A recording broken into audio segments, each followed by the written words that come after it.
Welcome to the Unknown Packers podcast. For you heard it, 0-1 on tap. You could easily say, oh my God, what kind of performance was that in week one?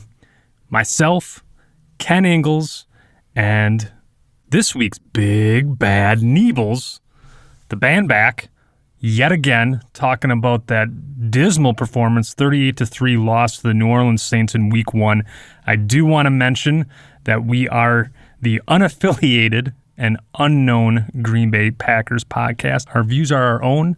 Our opinions are our own. We are not affiliated with the Green Bay Packers organization whatsoever. And with that said, for everyone that's tuning in, the band got together for the game on Sunday, week one.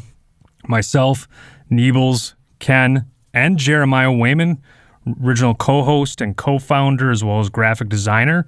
We also had Nick Kovac, People's Alderman, and also he was a host of Packerverse, which was a popular radio show in Milwaukee. But we had a grand old time with us, I should say, watching that, to put it bluntly, a pathetic performance by the Green Bay Packers. What are your guys' thoughts?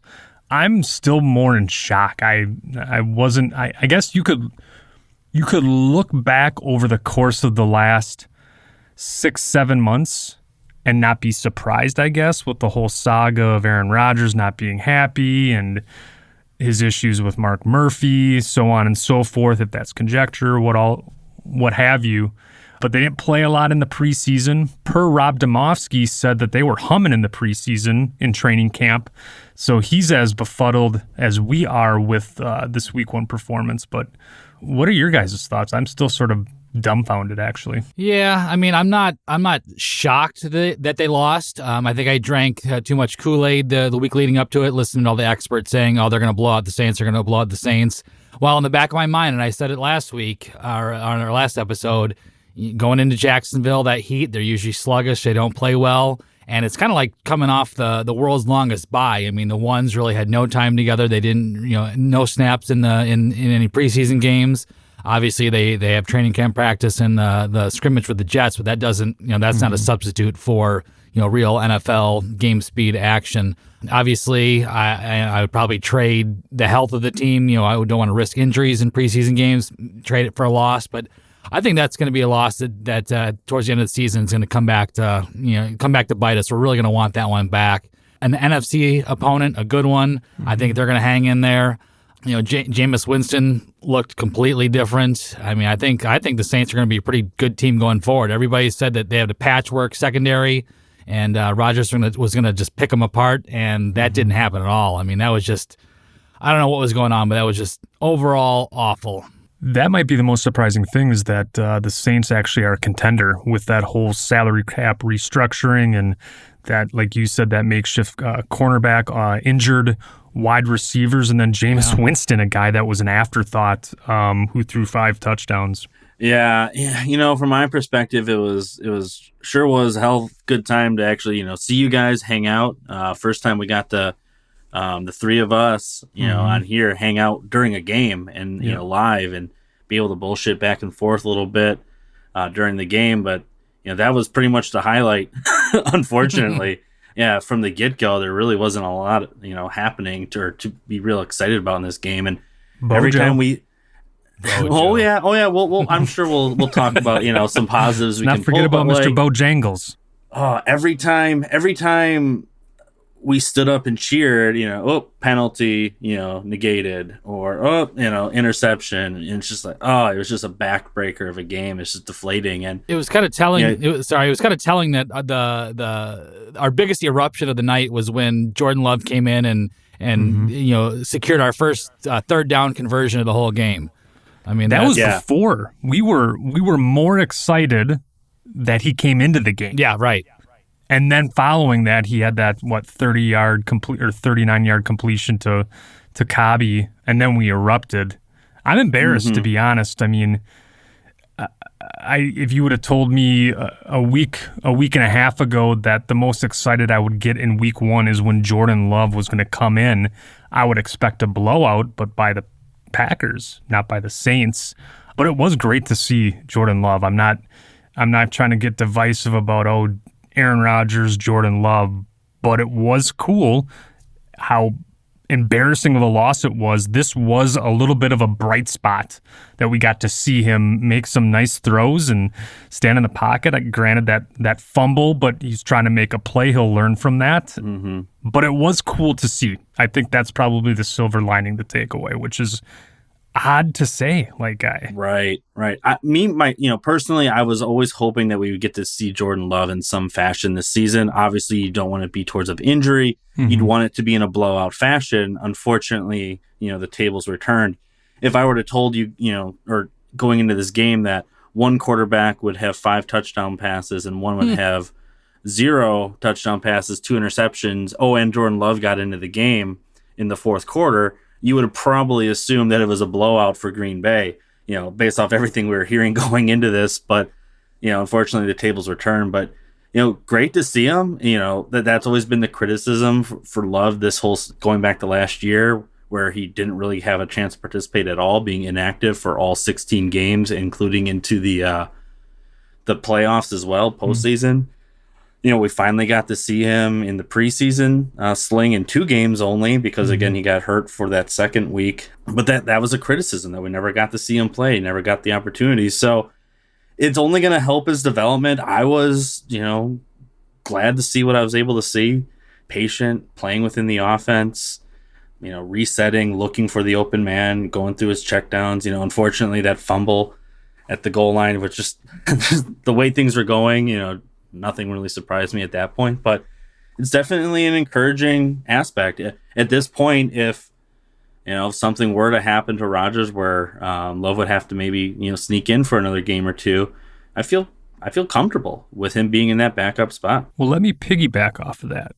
So if something were to happen to Aaron Rodgers, a little vague, but something is sort of happening to Aaron Rodgers. And we were sort of going back and forth in text, and I want to reiterate or reemphasize the things that we talked about in our texts, because I thought that a lot of them, we all had great points, and I think I'd be a little bit more down had we not hung out, and 2, had we not seen Jordan Love, to be honest. That was the exciting thing of going, we got to see him, which I never thought I would say after the NFC Championship game last year, is that I'm looking forward to Jordan Love playing week 1 in 2021, regardless of the circumstances. But we were going back and forth in texts, and I think, Niebles, you texted and saying that you were listening to Bart Winkler, who's been on the show. He does the morning show here in Milwaukee, about how fans think that Aaron Rodgers is throwing games. He said he can't even blame the fans because Rodgers' actions this offseason opened up that conversation. And I know in episodes past, I've talked about how I don't want to talk about this. I sort of want to remain indifferent. But right now, as a Packers fan and seeing what we saw in week 1, how flat they were, how uninspired they were, you're talking about bringing the band back, this last dance sort of thing, and this is what you see week 1. Say what you will about the humidity and the heat, and I believe that is a big factor.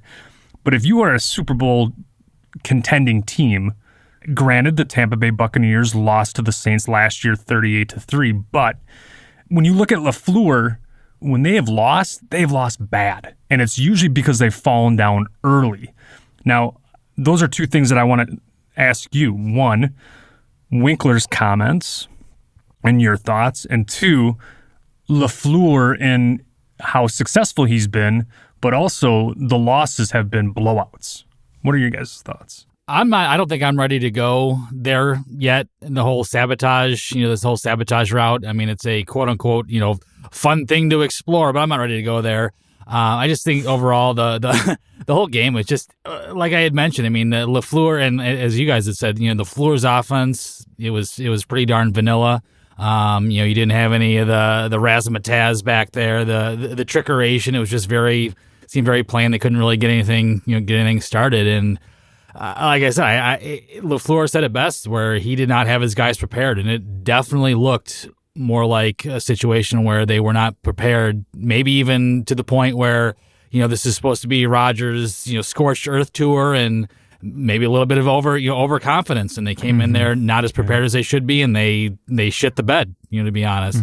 So, like I said, I'm not ready to go there with the whole, sabotage aspect. I think things will improve, and we'll just have to see what goes on next week. But yeah, I just think it's a preparation thing, overlooking their opponent, maybe a little lack of work in the preseason. But yeah, I think things will come together. All right. I don't think there's a chance that Rodgers is sabotaging, to be honest. I think he's too competitive. I just don't think that there's a place for that in professional sports. Now, if things go on and on and on like this, then, maybe you can start, peeling back at that a little bit. But I cannot see a scenario where that's a legitimate thing that's happening right now, where Rodgers is intentionally, just saying, fuck it. And, like I'm going to get paid, but I'm not going to be here. I don't think that's in his DNA by any means. To LaFleur, on the performance, there have been a lot of blowout losses, and every single time it's always like, I don't think we didn't have a good week of practice, or the energy was low, and it's just kind of like, oh, shucky darn, we weren't quite ready. It's just one game, on to the next. But the thing that bothers me is that, like, what was it, a few years ago, the year that McCarthy got fired, Rodgers was pissed off in a shutout victory. Was it over the Bills? And 19-0 or something like that. And was just pissed that we left points on the board and we could have been better. There's so much more we could be doing. It was actively angry, and you saw the emotion, and he was just, you could see that passion in a blowout victory. And then a complete shit show of a game. I played bad. We all played bad. It's 1 of 17 now. Oops. It's just, that's the type of stuff that, as a fan on the outside, drives me a little nuts. And I get it. They're professionals. They have to be able to turn that page. But the way it comes out and the way you're presenting it immediately after, it just seems like it's almost like you can predetermine if it's going to be a flat game based off of how the week of practice went and how, their attitude is leaving the locker room at this point. I'm with you. I think it's one thing not to dwell on these types of losses, but it's another thing to bypass it, and then there's no lessons learned. In regards to Aaron Rodgers, I'm in that camp too. I would never imagine Aaron Rodgers throwing games, so I'm not in that throwing games camp, but I am in the camp of not being prepared. And he wanted, again, this as a Packers fan perspective, he wanted to have an offseason of detachment, lack of a better term, where he went off to Hawaii, he was with his fiance, he was with friends, maybe some, by extension, trolling, if you will. He got to have that, and that's his right. He has every right to do what he wants to do in the offseason. But if you rewind a year earlier, and the Packers had just drafted Jordan Love, Aaron Rodgers was going back, looking at tape, finding out, he had stronger legs and hadn't had that type of ability because of a couple injuries, so he focused on that. And then it was just this, the MVP tour. And you're seeing that. You're seeing the juxtaposition between two different off seasons. One where he was laser focused and out to prove that he was not yet done, and that there was not an expiration date on his career as a Green Bay Packers quarterback, and that he wanted to end his career in Green Bay. And now you're seeing it this whole offseason. Life's a beautiful mystery. I'm happy this game has afforded me, which is great. I'm glad that he's found nirvana. I really am. But as a Packers fan, it bothers me when in press conferences you're sort of chuckling, you're laughing. It's just one game. That's what concerns me, is that this whole offseason, you've seen this sort of mentality. The NFL is a fast game, and I just am concerned that it's not just a week one sort of thing, that this could be something that continues on, because is the locker room cohesive? Is it Team Love or is it Team Rodgers? And I think that's a valid question right now, because Love was there in preseason and in training camp. Rodgers wasn't. Now, if you want to win a Super Bowl, it takes a team. And I just don't know if this team is cohesive. That's my 2 cents. But we're going to continue this conversation right back into the second half, and then we'll wrap up with a fill in the blank and talking about the Detroit Lions. We're going to take a quick commercial break. Be right back. Go Pack Go. And we are back with the second half of 0-1, 0-1 on tap, and we're still going to talk about the Green Bay Packers losing to the New Orleans Saints because that's this type of episode. We'll have a fill in the blank. And then we'll also wrap up with the Detroit Lions. I wanted to mention in a couple episodes before, and maybe even last week's episode, I talked about like the concerns. The concerns were, one, the offensive line, and Aaron Rodgers said the offensive line played well. I do think obviously they're missing David Bakhtiari. Elton Jenkins is great at left tackle, but I'd love to see him maybe more fortifying that interior line.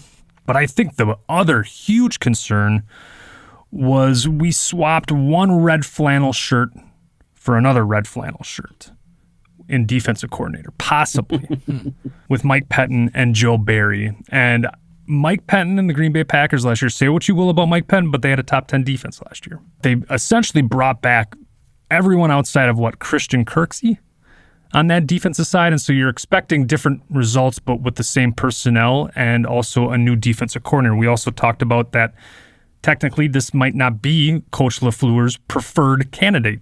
Could be Jim Leonard. That's not something that I want to keep on rehashing over and over again. But what are your thoughts? I mean, it couldn't have gone worse for Joe Barry in his inaugural start as a defensive coordinator. Yeah, it definitely wasn't a good look. There's a lot of folks who were concerned with his past performance. He's had 4 past stints as a defensive coordinator and have been at or near the very bottom of the league in terms of defensive rating and performance each of those times. And he didn't do himself any favors, or the players on the field didn't do that hiring any favors in terms of what they're able to do, allowing 5 touchdown passes to a quarterback that folks were kind of questionable about. But he looked like the MVP, not our MVP, Aaron Rodgers. But at the same time, it's this is the Green Bay Packers way. Like, how many years in a row are we going to trot out Lancaster and Lowry next to Kenny Clark and then complain that we can't stop the run? Like, these same 3 bodies have been the mainstays on this defensive line.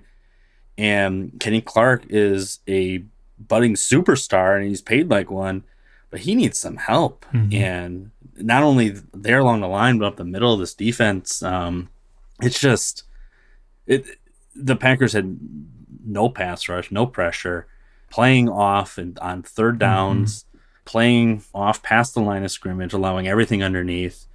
And then when you weren't allowing everything underneath, you're letting defenders run wild behind you for easy scores. It wasn't a good look. As much as we talked about the offensive struggles, the defense looked horrible as well. I can't even, if I had to think about it, like which one's the more disappointing factor, the offense or the defense. It's hard to point a finger at this point because they were both just so bad. Mm-hmm. Yeah, exactly, and I have nothing to add to that, but it's like the offense was bad, defense was bad, and they weren't helping each other out really. I mean, the defense couldn't get itself off the field, and then when it finally did, the offense was so inept that they couldn't keep the defense off the field, which, I mean, our guys had to be, with how much time they spent on the field, they had to be pretty much done by halftime. I mean, those guys were gassed. And, say what you will, you can't expect them to perform at a high level, in that kind of environment on that kind of rest. So, like you said, I mean, it just seems like the same old defense recycled over and over again. I hope they take a good look at the film this week and just really just mix things up a little bit. I mean, I thought the whole thing about bringing Barry in is, he's going to be aggressive and this and that, and he just wasn't. It's just, again, it's like a broken record. Sick of saying and hearing the same thing over and over and over again. And I don't know. Like I said, I don't know. It's frustrating. I don't have anything more to add. I'll add one thing. That interesting take I saw today on the Twitterverse, if you will, was friend of show, fan we've done a few questions. Joe at work threw out a theory saying that perhaps the Packers and the coaching staff knew that this was going to be an all-in type of season, and the preference was to go with someone who's kind of been there, who's led a defense, so you're not starting new and getting kind of someone, getting used to the speed and the cadence of being a coordinator at the NFL level during a season where you're pushing all your chips in the middle of the table and saying we're doing the Super Bowl or bust. And so I thought that was an interesting theory, because going back to what Price had mentioned with, Jim Leonard potentially being candidate number one and then not quite working out, maybe there was some of that involved too. It was weird to watch the game, and it just felt like 2018. It felt like Mike McCarthy ball, and it felt like Dom Capers, new Mike Pettin. I don't know. There were definitely moments in Mike Pettin's tenure where there were some exciting games. He had some big performances from Zadarius Smith and Jair Alexander, Kenny Clark, Preston Smith as well. I think the thing that bothered me the most was just uninspired on defense. If I'm the Saints, they probably looked over and just felt like, oh, we can just run all day and pass on them, which they did. Going into this, and we'll talk about the Lions game, going into week 2, like Nebel said, mix it up a little bit. I'd like to see more of Eric Stokes. I mean, when Jair Alexander was a rookie, he was playing at like 70% of the snaps. I think, what was it, like 18% was Stokes in week 1? I get trying to like ease him in, but I'd like to see him a little bit more. TJ Slayton as well.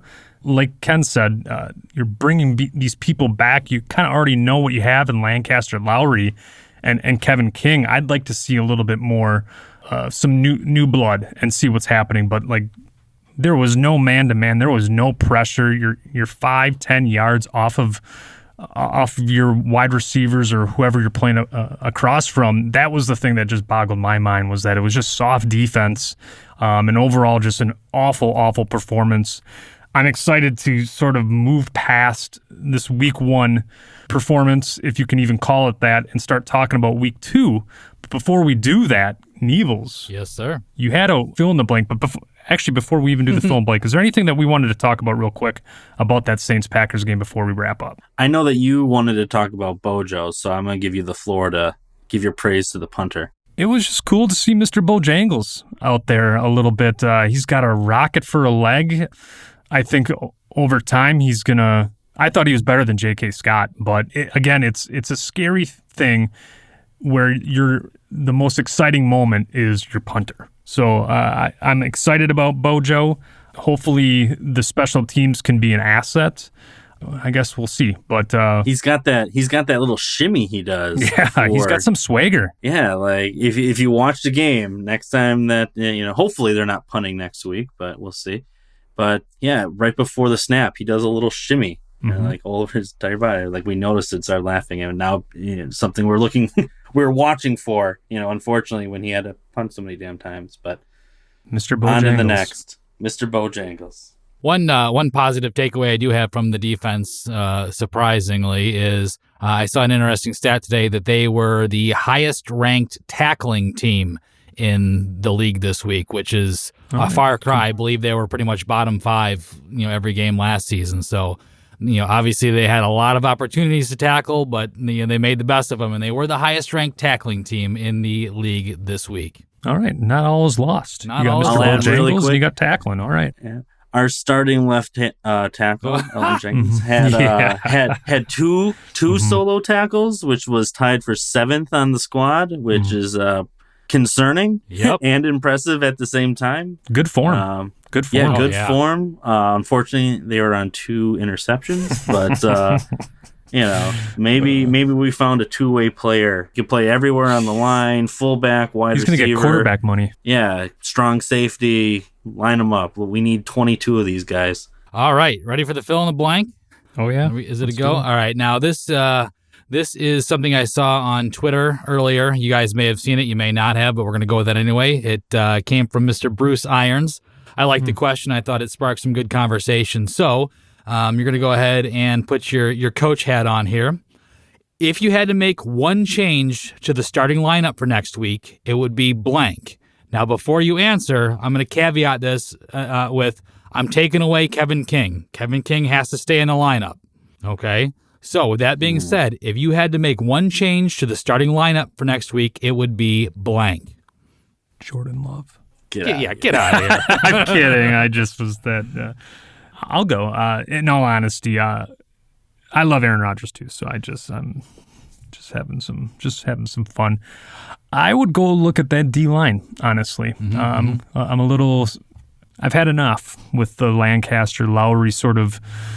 We know what we have on them. I'm tired of getting gashed. I'm tired of not creating pressure. I'm tired of Kenny Clark being a one-man show. I'd like to see a little bit more I'd like to see a little bit more TJ Slayton. See what's going on with Heflin. I mean, he's got some room for growth, obviously, but he played with his hair on fire in training camp, Mr. Hustle. If we're playing uninspiring football, you get some go-getters that go out there that can be infectious. But I'd look at that D-line. I'd like to see a little bit more TJ Slayton. You know what? In the interest of providing a different answer, I'm going to say the offensive line. Okay. It sounded like Lucas Patrick didn't have the greatest of games over there at left guard. He kind of barely won that job. I know there's a 3-way match. And if there's a way that he could, maybe if they need to shake it up, maybe Dennis Kelly gets a look at right tackle. Billy Turner moves inside the guard where he's played before. Maybe it looks like Jenkins, Kelly, Turner, Myers, Newman, or maybe John Runyon gets inserted in there. But just, the feet to the fire, I would probably go along the defensive line as well. But, man, the offensive line didn't do themselves too many favors either. So, maybe they shake things up there. How about you, Needles? Yeah, nicely said, you guys. Yeah, I'm in the same camp, the defensive line. I mean, I had Slayton and Heflin over Lowry and Lancaster. I mean, look at the snap counts. I mean, Lowry was in for 38% of the defensive snaps, Lancaster 29%, and then Slayton was in 16. Then obviously we know Heflin didn't even dress. So, yeah, I like to, if all things equal, no one's doing anything anyway, I would just assume that you get the young guys in there, get some time, because they obviously have a higher ceiling than Lowry and Lancaster do at this point. So get the young guys in there on the defensive line, get Kenny Clark some help, see what they can do. I will add, I'd like to see a little bit more Amari Rogers. I think another thing that we didn't really talk about was that pre-snap eye candy, that misdirection, all that movement before the snap. You didn't see any of that, and I get that the Packers sort of abandoned their script, but to completely just go away from what was a staple of LaFleur's for the last 2 years, you didn't see anything like that pretty much halfway through the second quarter on, which I thought was just, I get that the Saints are sort of owning you, but at the same time, try to create as much confusion as possible. I wouldn't mind seeing a little bit more Amari Rogers. He had that nice completion to Jordan Love. He provides a much-needed He's sort of that gadget player that the Packers need, and now with Josiah DeGuara out with that concussion, I hope that they're still going to utilize a lot of that sort of that Shanahan-esque San Francisco 49ers small ball, if you will. That's another thing that I'd like to see. It just seemed like it was more backyard ball rather than Rodgers giving. There were openings for him to take the shorter pass rather than just air it out.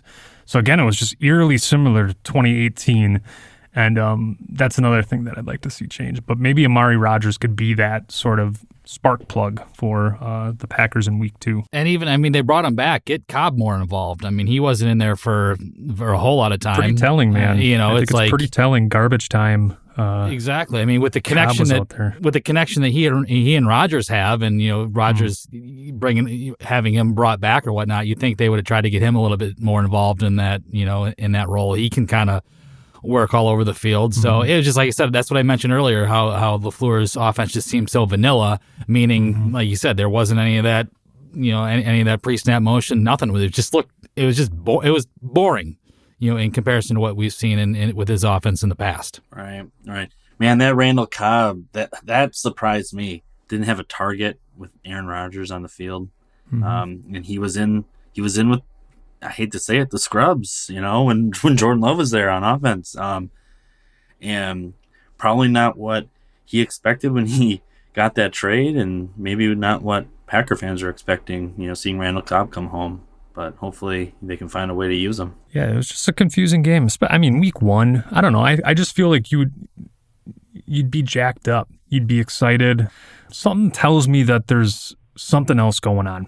And I don't want to go down that rabbit hole, but it just seems so confusing. Year 3 of Coach LaFleur, you've got a ton of playmakers on both sides of the football, and you get blown out 38-3 to a team that, outside of Kamara and Davenport, it just was really, really confusing to see.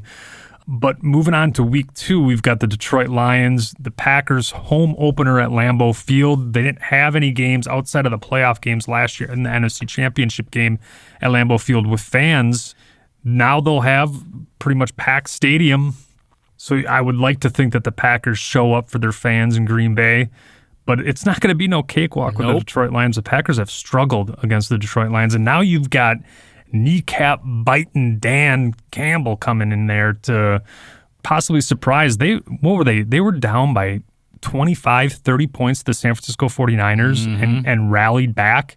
They've got some fight, and I don't think they're going to be any slouch or anything like that. So I'm concerned. I did not think that I would be as concerned as I am after week 1. I think that the Packers can bounce back, but my gut is telling me that this bleeds deep. It's deeper. And I think that, I hate to say it, the saga that was going on this offseason, even the year before, that chip on his shoulder, I don't know if it's there anymore. I don't know what's going on. And that eye of the tiger sort of thing, it's concerning. I thought that there'd be a little bit more pep week 1. Hopefully there's a little bit more pep in week 2. Protect your kneecaps, boys. Yeah, right. It's gonna be, but no, it's what the Jamal Williams revenge tour. Oh, nice. So that'll be interesting to see what he can bring. I believe he got a touchdown. He was like the de facto starter. Goff's there now as the quarterback. Man, say what you will about Stafford. He's a really talented quarterback. Goff coming in is probably not an upgrade by any means. I think he had 2 pick sixes, but again, we were kind of, scoffing at Jameis Winston coming in and being able to do anything against this defense. So you never know until the Packers can prove that they are closer to last year's team than what they showed in week 1. We've got to approach it with a little bit of skepticism. Definitely. Yeah. And Detroit's just one of those teams that it's not a really great, rebound bounce back opponent. I mean, they're always a thorn in our side. It's like that, the little brother that comes over and just will not go away. Scrappy. Exactly. Scrappy. And just like you mentioned, Bryce, I mean, they clawed their way back against the 49ers, which we have had recent troubles with. Barring the last year when they were decimated by injuries. But, man, this game, yeah, exactly. I mean, this game, while I think the Packers will get up, for the home opener Monday night, this is definitely not going to be a gimme by any means. So it could be a nail biter. Hopefully it's not one of those another Hail Mary last second type scenario, but man, it's gonna be a fun watch. I'll be there. Yes, you will. I'm excited to go to Lambeau. Obviously, last year I didn't go.